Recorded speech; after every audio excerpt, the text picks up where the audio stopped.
Саламатсыңар балдар. Бүгүнкү онлайн сабактагы жаңы темабыз Баткен облусу.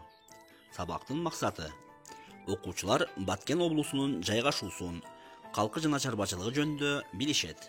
Административдик бөлүнүшү шаарлар боюнча маалымат алып, билимин өстүрүшөт. Мекенин сүйүүгө тарбияланышат. Географиялык абалы. Баткен облусу Кыргызстандын четки түштүк батышында жайгашып, түндүгүнөн Өзбекстан, түштүгүнөн жана батышынан Тажикстан, ал эми чыгышынан Ош облусу менен чектешет. Аянты 17.000 чарчы километр. Эң бийик жери Тилбе чокусу. Эң жапыз жери Кулуулу өрөөнү. Түзүлгөн жылы 1999 жылы 12 октябрда Ош облусунан Баткен, Кадамжай, Лейлек райондору жана Кызыл Кыя сүлүктүү шаарлар бөлүнүп облус болгон. Калкы жана ири шаарлары. Калкы 537.300. Шаарлары Кызыл Кыя, Баткен, Сүлүктүү, Исфана, Кадамжай, Айдаркен. Административдик бөлүнүшү. 3 административдик району бар. Булар Лейлек, Баткен жана Кадамжай. Астыда түзүлгөн жылдары берилген. Климаты. Климаты континенттик кургакчыл, жайы ысык, кышы мелүүн суук. 2500 метр бийикке чейинки аймактарда кышкы температура -6,9 градус Цельсий, жайкы температура +25,3 градус Цельсийге чейин. Ички суулары. Агын суулары Сырдарыянын алабына кирет.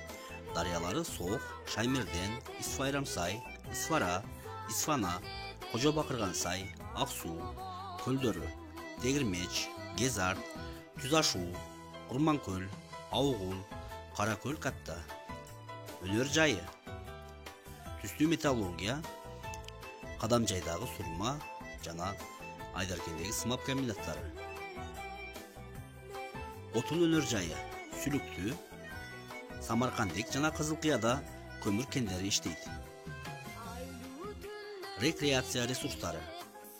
Сейрек кездешүүчү айгүл гүлү өскөн айгүл тоо, кооз жайлоолору, мөлтүр булактары, Дара, Зардалы, Кожошкан, Ысык Дары булактары бар. Белгилүү инсандары. Полотхан, Абдыкадыр Орозбеков, Исхак Раззаков, Абсамат Масалиев, Тургунбай Садыков, Эгемберди Эрматов, Рахат Ачылова, Жолдошбек Мамаджанов, Ташболот Балтабаев, Апаз Жайнаков, Саламат Садыкова. Үйгө тапшырма. Теманы окуп чыгуу. Мультурок сайтынан WhatsApp тиркемесине жөнөтүлгөн тесттик суроолорго жооп берүү.